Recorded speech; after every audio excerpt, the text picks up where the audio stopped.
నెల్లూరు జిల్లా Atmakur YCP MLA Vikram రెడ్డిపై case నమోదైంది.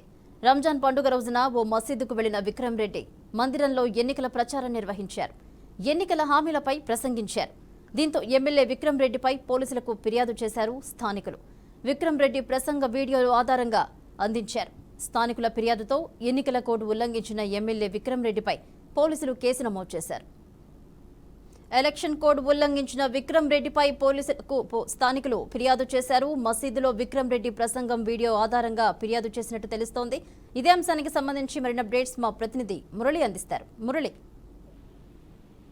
భవాని, అయితే నెల్లూరు జిల్లా ఆత్మకూరు ఎమ్మెల్యేపై కేసు నమోదైంది. ఏదైతే ఎన్నికల నిబంధనలను అతిక్రమించారనే ఫిర్యాదుతో ఒక్కసారిగా ఆత్మకూరు పోలీసులు కూడా విక్రమ్ రెడ్డి పైన కేసు నమోదు చేసినట్లుగా స్పష్టమవుతోంది. అయితే ఎఫ్ఐఆర్ కి సంబంధించినటువంటి కాపీలు ఇంకా పోలీసులు అయితే బహిర్గతం చేయనటువంటి పరిస్థితి ఉంది. కానీ ఎఫ్ఐఆర్ ఇప్పటికే నమోదు చేసినట్లుగా స్పష్టమవుతోంది. ఏదైతే ఇటీవలే రంజాన్ సందర్భంగా ఏర్పాటు చేసినటువంటి ప్రార్థనా మందిరానికి వెళ్ళినటువంటి ఎమ్మెల్యే విక్రమ్ రెడ్డి అక్కడే ప్రత్యేక ప్రార్థనలు చేసిన అనంతరం అక్కడే ఉన్నటువంటి ముస్లిం సోదరులతో ఎన్నికలకు సంబంధించినటువంటి ప్రచారాన్ని నిర్వహించారు. ఏదైతే తాను గెలిస్తే మరోసారి గెలుపొందితే ఖచ్చితంగా చేయాల్సినటువంటి కార్యక్రమాల గురించి వివరిస్తూ కొన్ని అక్కడ హామీలు కూడా ఇచ్చినటువంటి పరిస్థితి ఉంది. షాదీ మంజిల్తో పాటు పలు నిర్మాణాలను కూడా చేపడతానని చెప్పి ఆయన చేసినటువంటి ఒక ప్రచారం సంబంధించినటువంటి వీడియోని ఇక్కడ ఉన్నటువంటి కొంతమంది ప్రతిపక్షాలు ఇటు పోలీసులకు కూడా ఫిర్యాదు చేస్తే పోలీసులతో పాటు ఎన్నికల సంఘానికి కూడా ఫిర్యాదు చేయడంతో ఒక్కసారిగా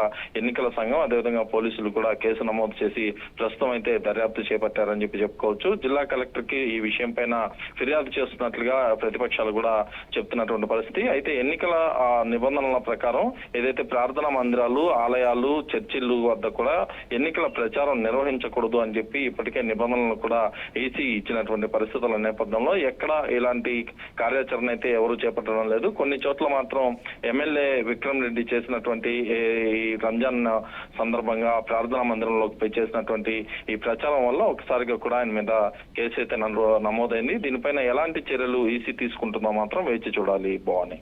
రైట్, థ్యాంక్ యూ మురళీకృష్ణ.